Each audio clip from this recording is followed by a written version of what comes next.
Auf meiner im Bau befindlichen Modellbahnanlage sollen einmal auf unterschiedlichen Strecken auch motorisierte Straßenfahrzeuge ihre Runden drehen und das möglichst realitätsnah.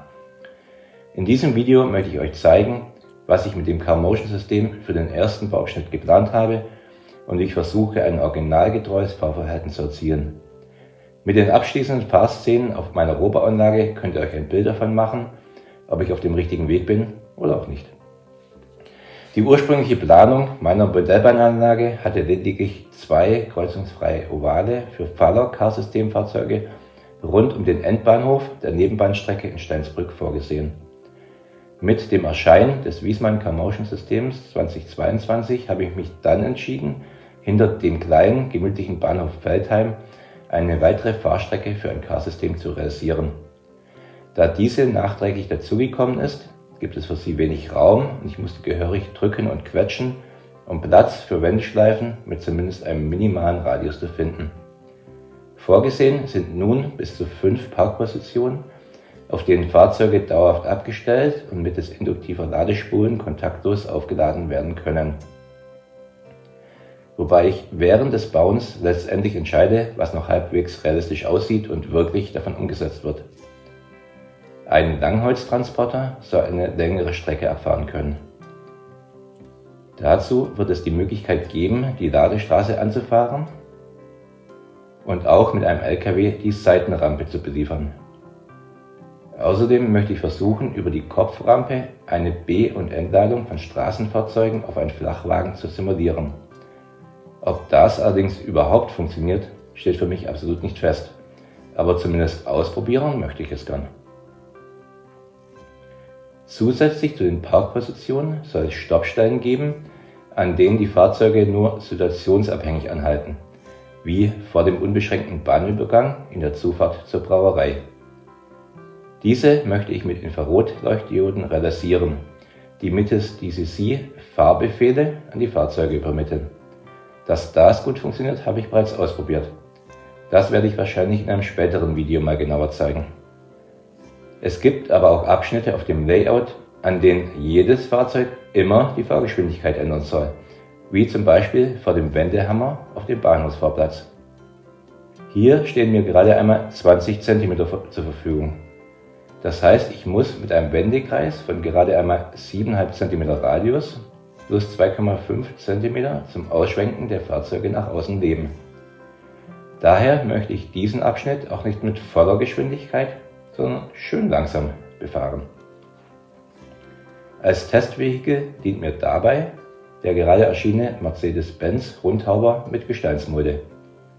Das schwer beladene Fahrzeug fährt mit einer Geschwindigkeit von 30 bis 40 km/h am Bahnhof vorüber und bremst vor dem Erreichen der Kehrschleife auf etwa 20 Stundenkilometer ab. Vorbildlich blinkt der Fahrer nach rechts und lenkt dann ein. Für die enge Kurve bremst er noch einmal, nun fast auf Schrittgeschwindigkeit, setzt den Blinker links, schaut, ob die Straße frei ist und biegt dann schließlich ab. Jetzt hat der schwere LKW den Fahrtrichtungswechsel sicher vollzogen und kann langsam wieder rausbeschleunigen. Um das Fahrzeug zu lenken, habe ich das 1 mm starke Magnetband von Wiesmann einfach auf die Korkoberfläche geklebt und provisorisch mit Fotokarton abgedeckt. Für Testzwecke funktioniert das reibungslos. Später soll der Zwischenraum mit weiteren Korkstreifen aufgefüllt und dann erst der Fotokarton fest verklebt werden. Natürlich wird die Straße später einmal auch schön mit Kopfsteinpflaster oder Schotter gestaltet, aber erst wenn die Technik steht. Denn es sollen auch noch Riedkontakte für die Rückmeldung und Servoweichenantriebe für Richtungswechsel eingebaut werden. Bei feststehenden Fahrmanövern, die sich für jedes Fahrzeug an derselben Stelle immer ähnlich abspielen sollen, arbeite ich mit den sogenannten Magnetbefehlen. Über eine definierte Abfolge von 3 Magneten in der Straße können im Fahrzeug 4 unterschiedliche Makros ausgelöst und damit festgelegt werden, ob zum Beispiel geblinkt oder die Fahrgeschwindigkeit geändert wird.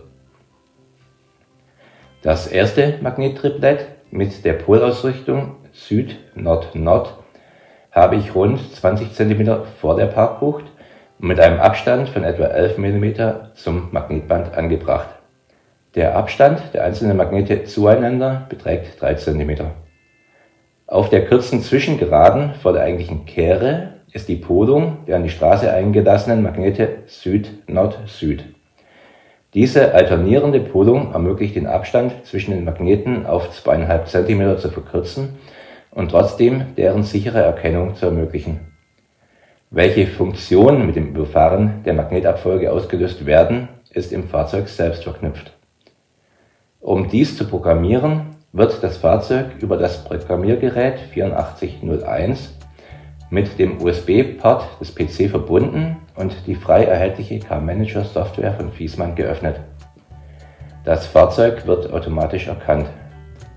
Als Grundgeschwindigkeit habe ich 0 km/h vorgegeben, damit das Fahrzeug beim Einschalten nicht sofort von allein losfährt, sondern gezielt über einen Fahrbefehl mit der Fernsteuerung, einer IR-LED oder Ladespule gestartet werden muss.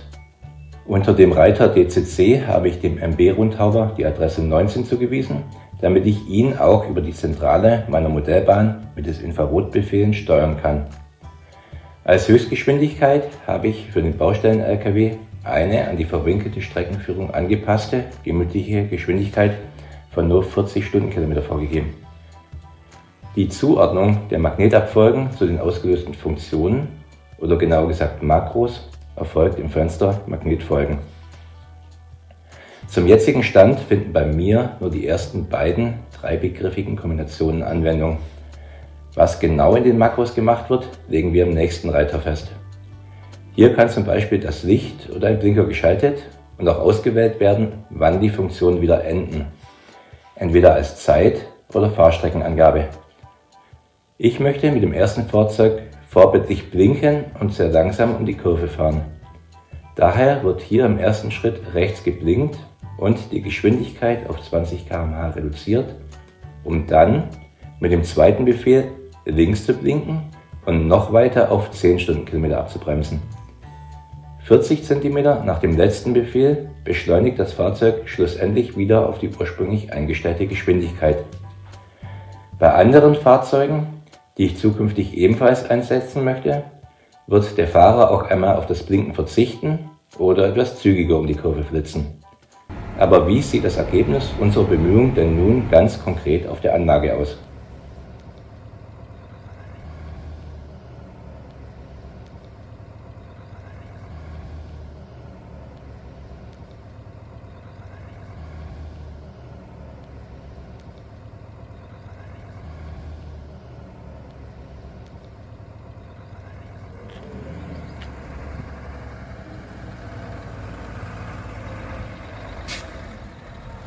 Danke für euren Besuch und hoffentlich bis bald. See you!